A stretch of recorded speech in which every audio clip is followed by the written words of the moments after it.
देश और दुनिया से जुड़ी हर छोटी बड़ी खबरों की जानकारी के लिए हमारे चैनल को आप लाइक करें, शेयर करें, सब्सक्राइब करें और खबरों के अपडेट के लिए नोटिफिकेशन बेल को जरूर दबाएं। About what we are offering in the Atmanirbhar Bharat. This is the foundation. This is the credential with which the Prime Minister has always been on the side of reform, reform for better living in this country, ease of living in this country.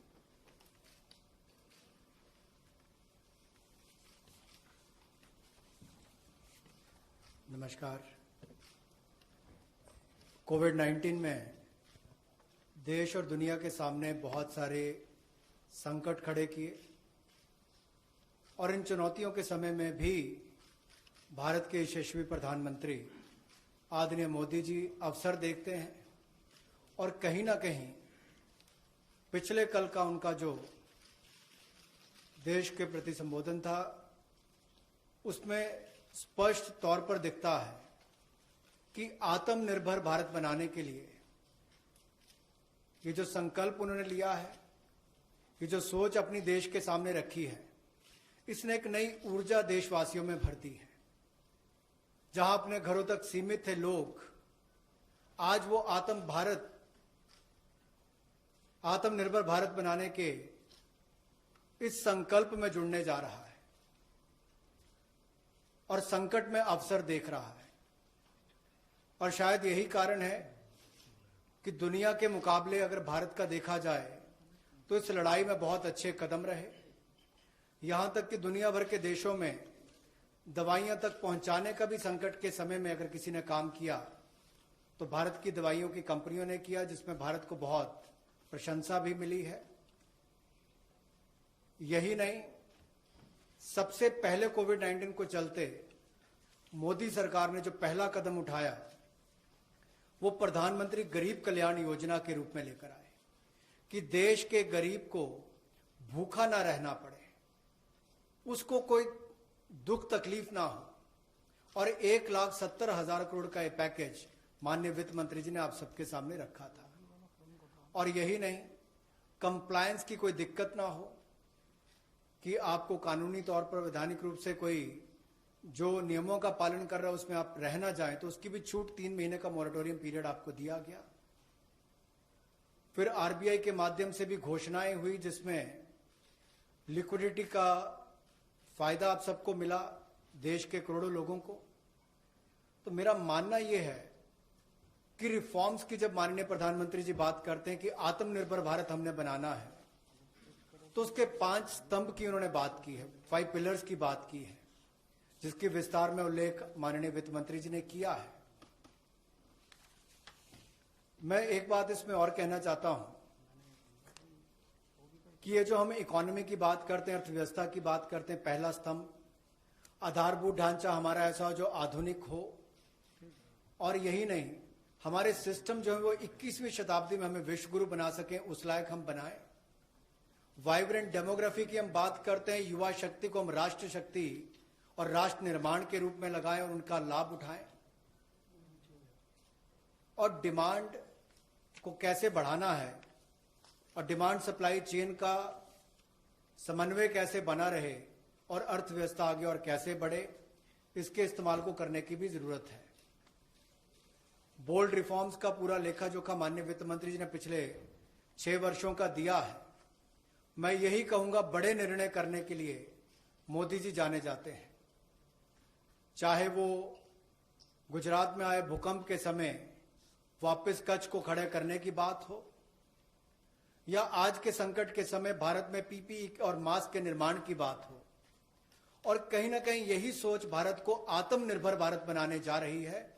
और इस आत्मनिर्भर भारत जो movement है, इसमें हम आप सबको जोड़ने आए हैं। 20 लाख करोड़ का ऐतिहासिक पैकेज माननीय मोदी जी ने पिछले कल घोषणा की है और प्रधानमंत्री जी ने हमें निर्देश दिया है कि प्रतिदिन अलग अलग सेक्टर्स को लेकर आप सबके बीच में आकर इसकी विस्तार में हम लोग जानकारी दें। तो माननीय वित्त मंत्री जी आपको अगली जानकारी देंगे कि आज किस सेक्टर को लेकर हम आप सबके बीच में आए हैं।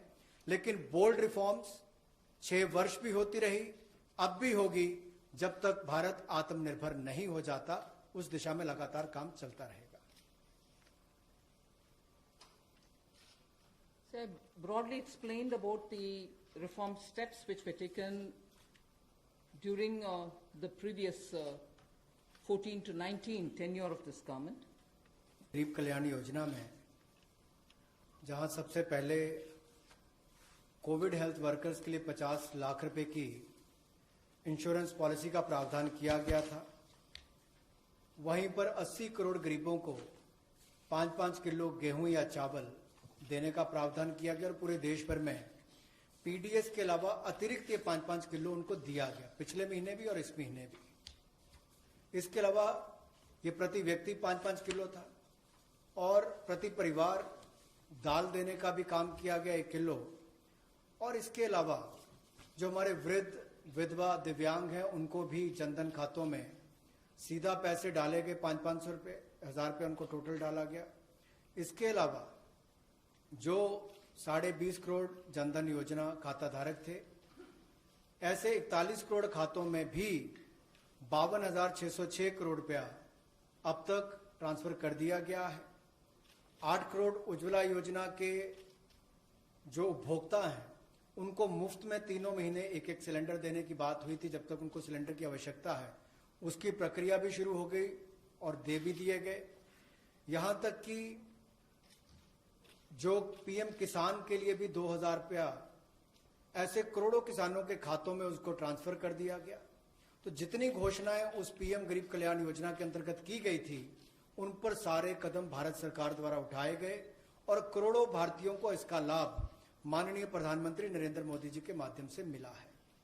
जहां तक व्यापारी वर्ग की बात है, आम आदमी की बात है, कंप्लायंस का बर्डन उसके ऊपर ना आए, घर से बाहर नहीं जाते थे, तो उसके सामने जो संकट था कि वो कैसे समय सीमा रहते अपनी कंप्लायंस पूरी कर सके, उसमें भी उसको छूट दी गई और उसको भी 3 महीने आगे बढ़ाया गया, जिससे उसको लाभ मिला है।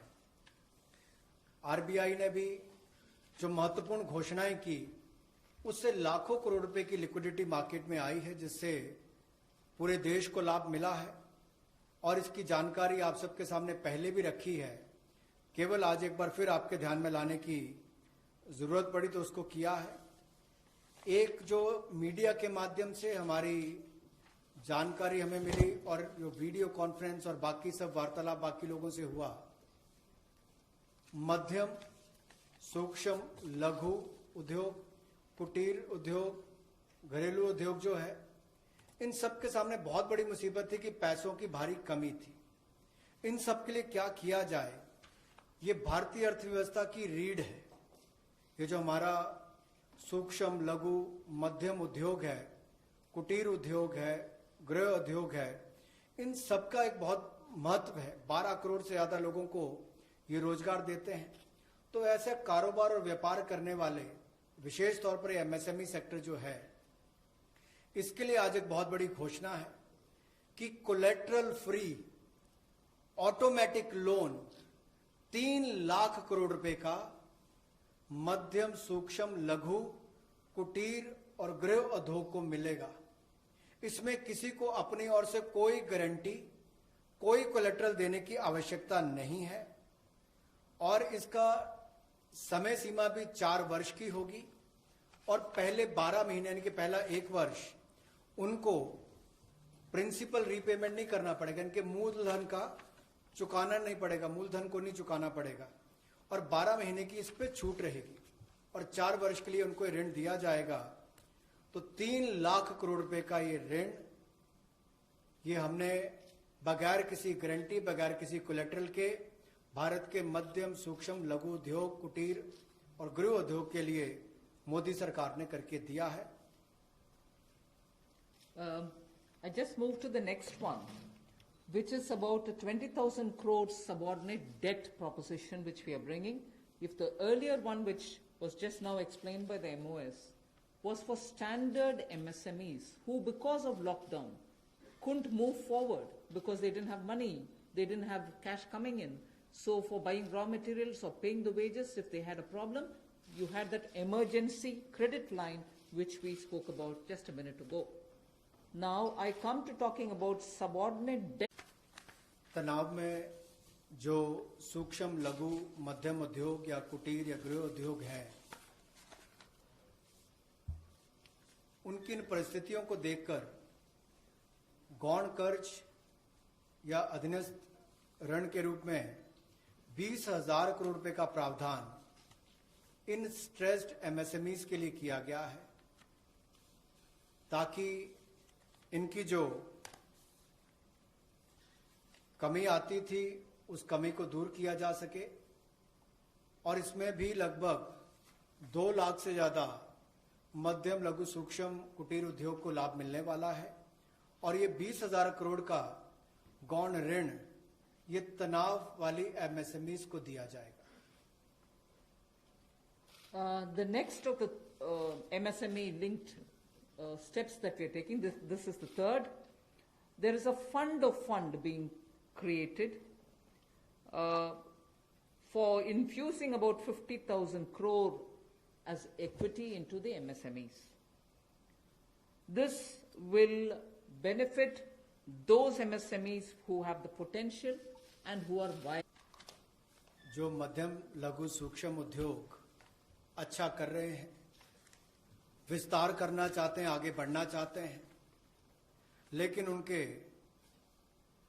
आकार को बढ़ाने की, क्षमता को बढ़ाने की सुविधाएं नहीं मिल पाती थी, तो उसके लिए फंड्स ऑफ फंड्स का प्रावधान किया गया है।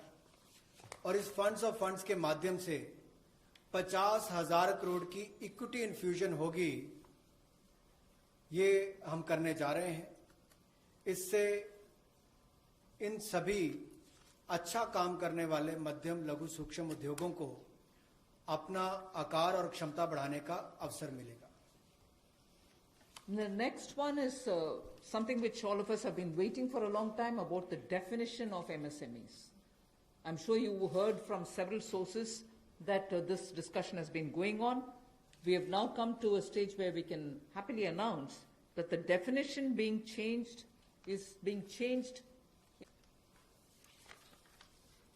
सूक्ष्म लघु मध्यम उद्योग में इसकी परिभाषा में कम दहलीज होने के कारण ये लगातार संकट रहता था कि अगर हम इससे बाहर जाएंगे तो हमें जो हमारे बेनिफिट्स मिलते हैं, लाभ मिलते हैं, उससे हाथ धोना पड़ेगा।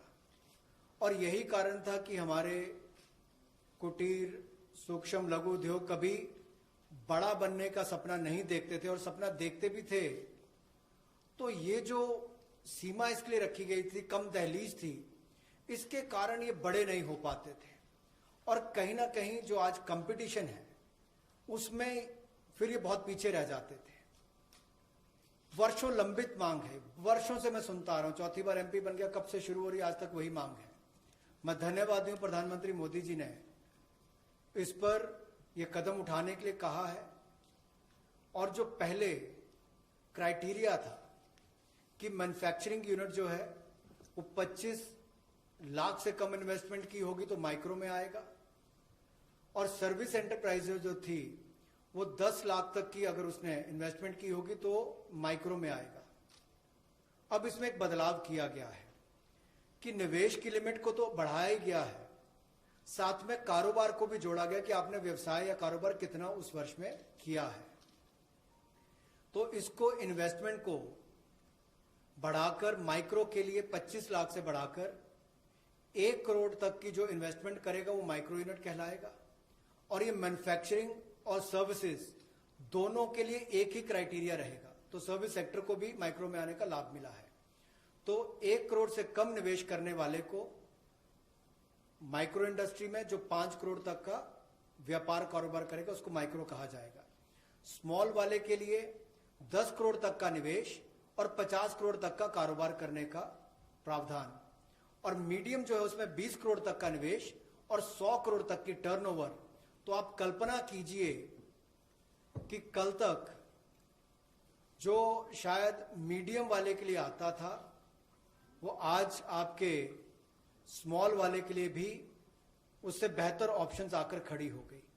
तो इससे हमारे कुटीर सूक्ष्म लघु मध्यम उद्योग को बहुत बल मिलने वाला है। एक और बैंकों का हाथ पकड़ना, पैसा देना, दूसरी तरफ से डेफिनेशन चेंज करके उनके आकार और क्षमता को बढ़ाने का अवसर देना, ये अपने आप में क्रांतिकारी कदम इस दिशा में लिया गया है। I move to the fifth step in the MSMEs. I said total 6 measures have been are getting announced today. Of the 6, the fifth one is that for government procurement, tenders up to 200 crores will no longer be on global tender route. पिछली 2 slides में भी आपने देखा होगा कि कुटीर, सूक्ष्म, लघु, मध्यम उद्योग के लिए जो बड़े कदम उठाए गए हैं, 3 लाख करोड़ के कोलेटरल फ्री और कोई नई गारंटी दिए बिना एक और से ऋण उपलब्ध करवाना, उसके अलावा जो बाकी कदम उठाए गए और उनकी परिभाषा बदलने का काम भी किया गया, तो ये कदम उससे एक और स्तर ऊपर है कि ये सब बदलने के बाद उनको कामकाज जब मिले तो कंपटीशन में कहीं ना कहीं अनफेयरनेस जो होती थी, उसमें हमारे लोकल उद्योग वो पीछे रह जाते थे। तो लोकल को बल, लोकल से ग्लोबल तक जाने की बात जो कल तक प्रधानमंत्री जी ने कही, उसी दिशा में एक ये कदम है। लोकल के लिए वोकल भी, लोकल को बल भी, लोकल से ग्लोबल भी। तो ये इसीलिए ग्लोबल टेंडर जो है, ये 200 करोड़ तक से कम वाले जो हैं, इसमें यानी कि 200 करोड़ से कम वाले में ग्लोबल टेंडर्स नहीं होंगे। इसमें हमारे सूक्ष्म, लघु, मध्यम उद्योग को लाभ मिलेगा और कहीं ना कहीं आत्मनिर्भर भारत की जो हम बात करते हैं, उस दिशा में कदम ये भी उठाया गया है। The sixth step towards MSMEs is post-COVID, trade fairs, exhibitions are going to be very difficult. So we shall ensure that e-market linkage is provided across the board for all these MSMEs so that they're able to find their market easily in the absence of being able to participate, benefit from it. 1,70,000 crore के प्रधानमंत्री गरीब कल्याण package में एक सुविधा दी गई थी कि EPF जो है, प्रोविडेंट फंड जो है, वो 12% जो कर्मचारी उसका भी और जो नौकरी देने वाला उसका भी 12% भारत सरकार देगी। और ये पहले 3 महीनों के लिए हमने किया था, जिसकी भुगतान कर भी दिया गया पहले 2 महीनों के लिए, और इसको अगले 3 महीने और बढ़ा दिया जाएगा। इसका प्रावधान भी जून, जुलाई और अगस्त के लिए कर दिया गया है। 3,67,000 ऐसी संस्थाओं के 72,22,000 ऐसे कर्मचारियों को इसका लाभ मिलेगा। जब कर्मचारी का 12% हिस्सा भी और नियोक्ता जो नौकरी देने वाला है उसका 12% हिस्सा भी भारत सरकार देगी, और ये कुल मिलाकर 2500 करोड़ के लगभग का लाभ इनको मिलेगा। The next on EPF again, in order to provide more take-home salary for the employees and also to give relief to employers in the payment of PF, for those will be available for the next 3 months.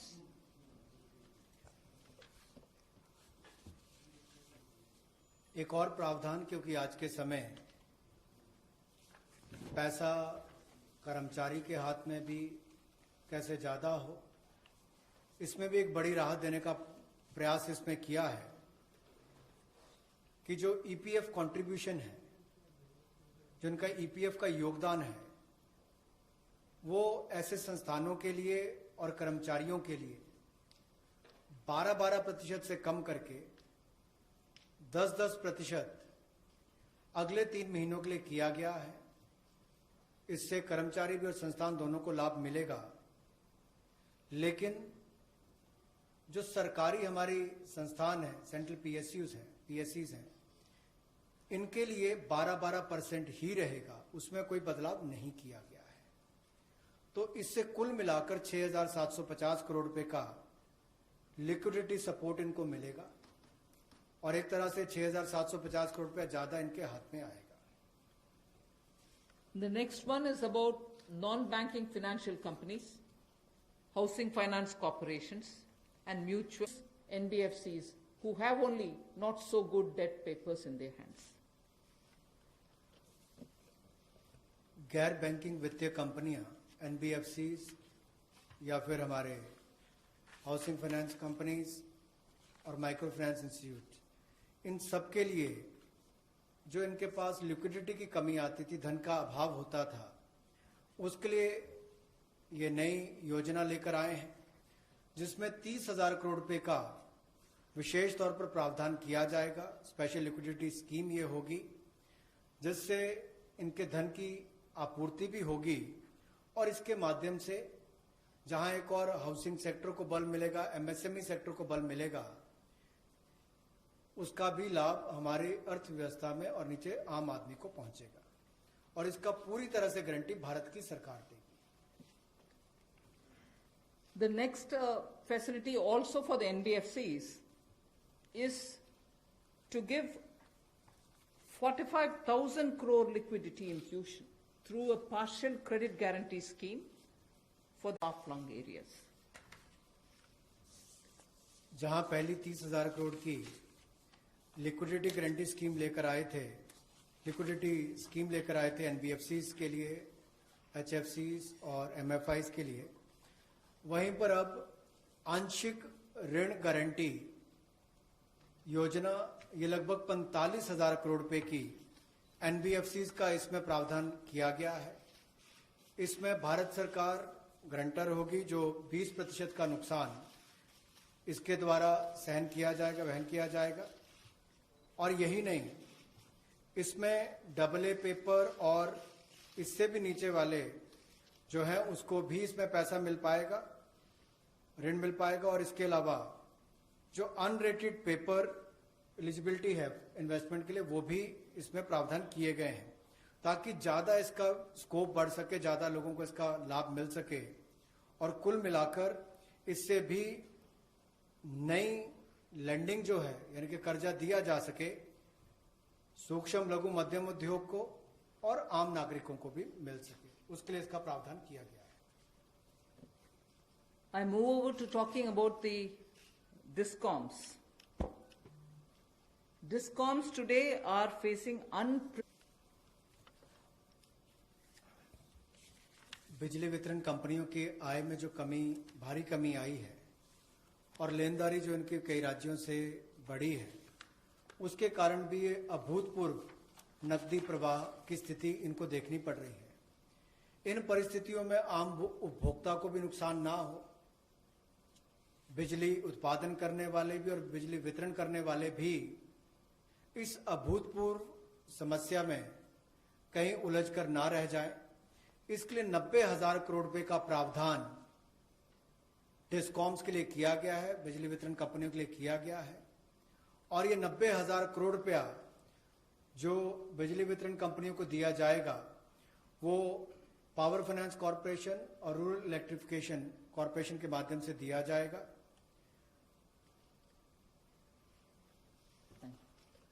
I move over to the next, which deals with contractors, so that their cash flow will improve.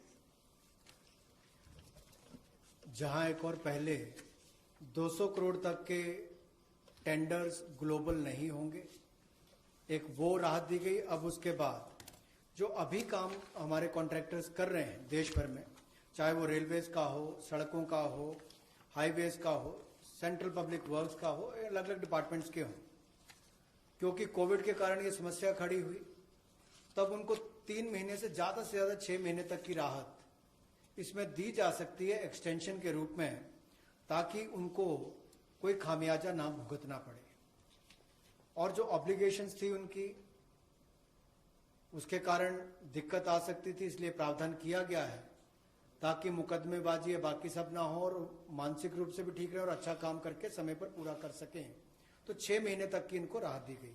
और यही नहीं, जो PPP contract है उसमें भी जो concession period है उसमें भी ये राहत 6 महीने तक की दी जा सकती है, पर मैक्सिमम जो है 6 महीने तक हो सकता है। केस टू केस मैटर करेगा। और जो सिक्योरिटी दी जाती थी पार्शियल, उसको रिलीज किया जा सकता है आंशिक रूप से।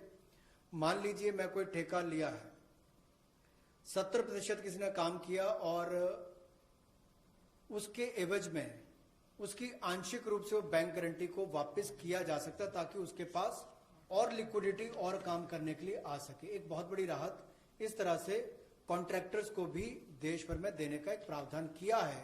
80% की होगा तो उसके अनुसार, 60% की होगा तो उसके अनुसार, लेकिन कुल मिलाकर उसके पास पैसा ज्यादा आए ताकि वो काम काज में उसको कहीं दिक्कत ना आए। I've come to the last two of today's announcements. One relate to the real estate, which is what I'm doing now. The next has direct taxation related reliefs, which has three different aspects. So the last कोविड-19 का प्रभाव हमारे real estate projects पर भी पड़ा होगा और इसके लिए ही ministry of housing and urban development ये राज्य की सरकारों को और यूटीज को एडवाइस भी करेगी कि उनकी जो रेगुलेटरी अथॉरिटीज हैं वो एक प्रावधान करें कि जो रजिस्ट्रेशन और कंप्लीशन डेट है उसको सुओ मोटो 6 महीने तक आगे बढ़ा दिया जाए और इसकी जो 25 मार्च तक जो एक्सपायरी डेट थी यानी कि उसको 6 महीने तक आगे बढ़ा दिया जाए और इसमें कोई इंडिविजुअल एप्लीकेशंस मंगवाने की आवश्यकता नहीं है। जो 25 मार्च तक थी उसको वैसे ही 6 महीने तक का आगे विस्तार कर दिया जाए, उसको आगे अवधि को आगे बढ़ा दिया जाए। रेगुलेटरी अथॉरिटीज को भी यही अनुरोध किया गया है और इसमें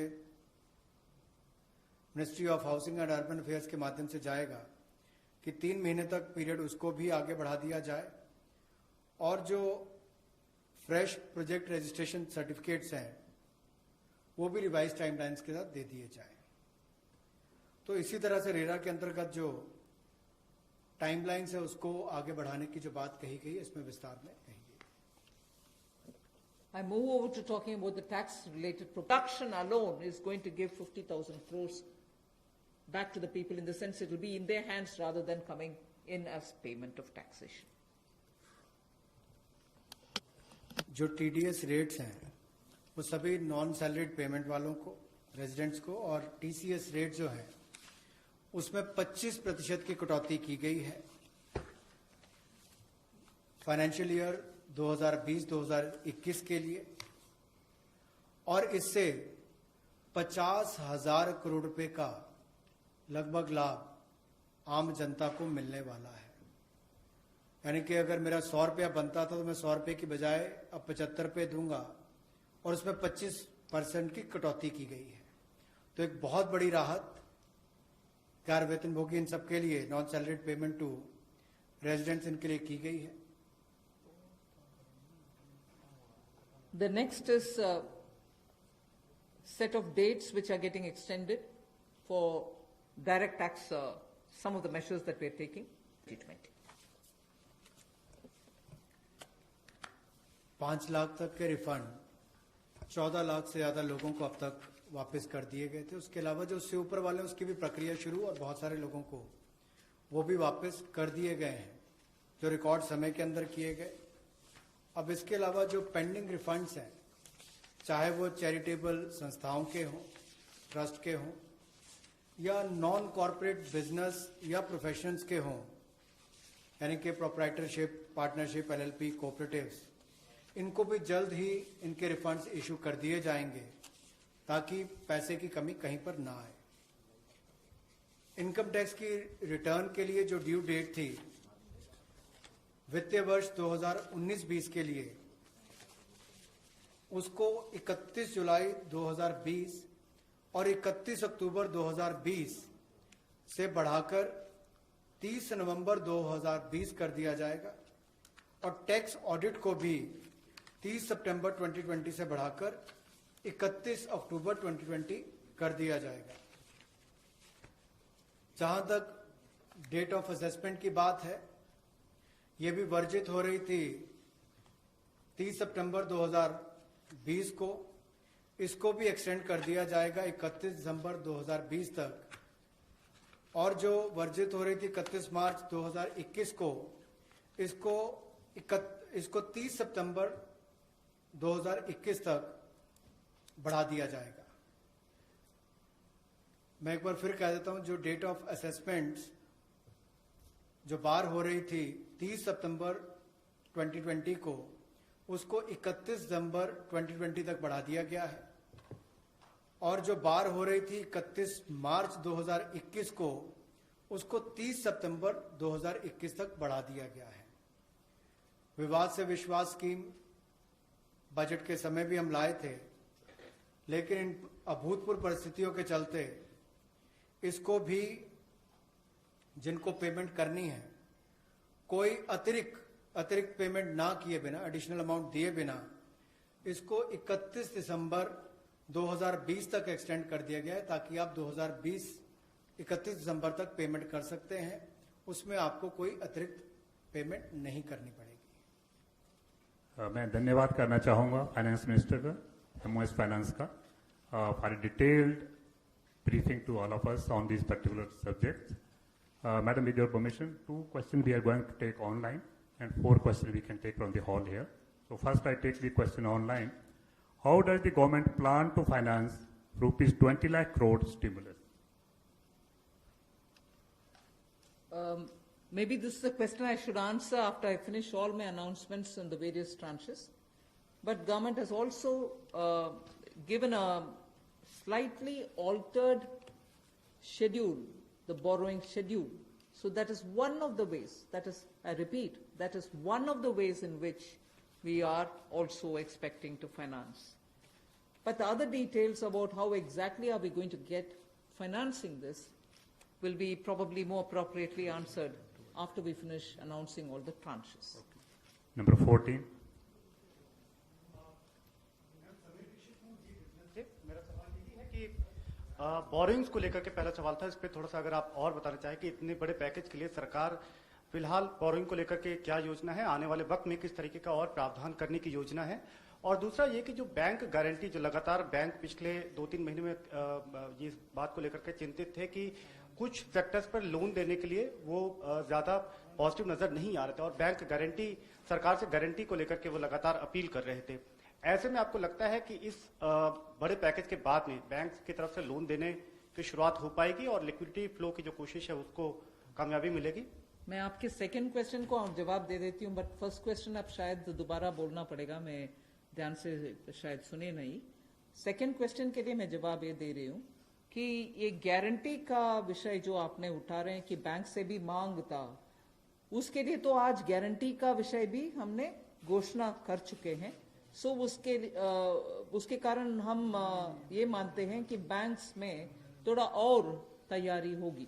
मगर वैसे भी पिछले एक सप्ताह से बैंक सेक्रेटरी इधर देवशीष पांडा जी हैं, लगातार कितने बैंक से क्रेडिट जा रही है, किन को जा रही है, एमएसएमई की जा रही है, रिटेल सेक्टर को जा रहे हैं, ये विषय हम फिनेंस मिनिस्ट्री के हैंडल से और पीआईबी के द्वारा भी जानकारी देते आ रहे हैं। इसमें हम स्पष्टता से ये समझें कि बैंक्स लोन देने से संकोच नहीं कर रहे हैं। सैंक्शन किए हुए लोन्स हैं जिसमें बैंक का ये कहना है कि सैंक्शन करने के बाद भी कस्टमर आकर के लॉकडाउन खत्म होने के बाद हम आकर लेंगे, प्लीज तब तक आप पैसा रिलीज ना करें। ऐसे रिक्वेस्ट कस्टमर रख रहे हैं बैंक के सामने। मैं ये नहीं कह रही हूं सभी कस्टमर्स ऐसे बोल रहे हैं, मगर ज्यादातर कस्टमर्स ये बोलने की वजह से सैंक्शनड लोन का विवरण हम दे रहे हैं हर 2 दिन के एक बार, फिर भी वो अमाउंट रिलीज क्यों नहीं होता। और ये भी प्रश्न उठते हैं कि क्यों बैंक्स रिवर्स रिपो में रिजर्व बैंक में लगातार पैसा डाल करके आ रहे। कारण यही है कि सैंक्शन करने के बाद भी क्लाइंट्स उनके अपने चॉइस पर कह रहे हैं कि लॉकडाउन निकालने के बाद, हटने के बाद हम पैसा रिलीज करवाएंगे आपसे। Crore liquidity measures announced by the RBI. Does this all? As I said, whoever has asked that question online can wait till all the announcements are made. Number 9. Ma'am Monika ji business. Ma'am MSME sector में पहले से ही बहुत ज्यादा liquidity crunch था और UK Sinha committee ने ये सारी रिकमेंडेशंस पहले से ही दे दी थी, तो इतना समय क्यों लग गया? क्या हम लॉकडाउन का इंतजार कर रहे थे? और दूसरा ये कि अप्रैल के जीएसटी नंबर्स अभी तक नहीं आए हैं, तो एमएसएमई सेक्टर से काफी कंप्लेंट्स आ रही हैं और वो काफी रिक्वेस्ट कर रहे हैं कि एक जीएसटी एमनेस्टी स्कीम उनके लिए आ जाए, तो क्या हम उसकी आशा कर सकते हैं? एमएसएमई के लिए अभी इतनी सारी घोषणा, पता नहीं मुझे क्यों आप उसको लॉकडाउन के लिए हम कौन इंतजार करते हैं जी लॉकडाउन के लिए? आप क्षमा कीजिए, मुझे कैसे उसका जवाब देना है पता नहीं चल रही है। मगर एमएसएमई के लिए हम धीरे धीरे जुलाई बजट में भी घोषणा किए, उसके बाद पार्शियल गारंटी का अनाउंसमेंट भी हुआ, फरवरी के बजट में भी एमएसएमई के लिए बहुत सारे कदम हमने उठाए, और अभी कॉम्प्रिहेंसिवली स्ट्रेस्ड हो, एनपीए हो, सस्टेनेबल और वायबल यूनिट्स हो, उन सब के लिए अलग अलग हिस्से पर एमएसएमई के लिए स्टेप्स उठा रहे हैं। और जीएसटी रेवेन्यू के ऊपर रेवेन्यू सेक्रेटरी को मैं बोलूंगी कि प्लीज। आज आपने अनाउंसमेंट करा है और जो इंफ्रास्ट्रक्चर का 1 लाख करोड़ का जो आप लोगों ने टारगेट करा है, उसमें से कितना इसमें अनाउंस हुआ है या अलग है कुछ? मैं ये प्रश्न जो आपने उठाया ग्लोबल टेंडर के विषय में, कोई बाहर नहीं होंगे, लोग इसमें पार्टिसिपेट करने के लिए हम कदम उठा रहे हैं ना। अगर ग्लोबल टेंडर का आवश्यकता नहीं है, जिसके वजह से स्मॉल एंड मीडियम इंडस्ट्रीज उसमें भाग लेना मुश्किल समझ रहे हैं, हम उस रिक्वायरमेंट को ही हटा दिया कि ग्लोबल टेंडर कॉल फॉर ना करें, जिससे 200 करोड़ से कम वाले गवर्नमेंट प्रोक्योरमेंट में एमएसएमई भाग ले। एक्सक्लूशन नहीं है, इंक्लूशन होगा। Last question 104। वो आंकड़ा मैं बाद में दूंगी। अभी the intention of that definitional change is to have more companies remain as micro, small and medium enterprises. Growing के वजह से वो इस definition से बाहर ना हो जाएं, इसके लिए कितने यूनिट बेनिफिट होंगे, if anybody of the secretaries have that information they can give, नहीं तो हम आपको कैलकुलेट करके देंगे कितने यूनिट इससे दोबारा एमएसएमई के डेफिनेशन के अंदर आएंगे।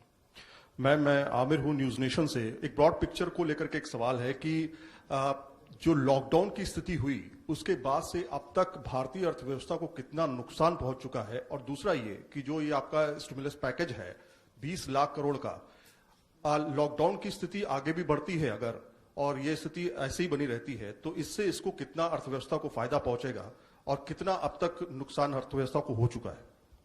आप दोनों प्रश्न इतना स्पेकुलेटिव प्रश्न पूछ रहे हैं, मेरे से जवाब देना मैं आसान नहीं समझ रही हूं। अगर lockdown continue, how can I answer?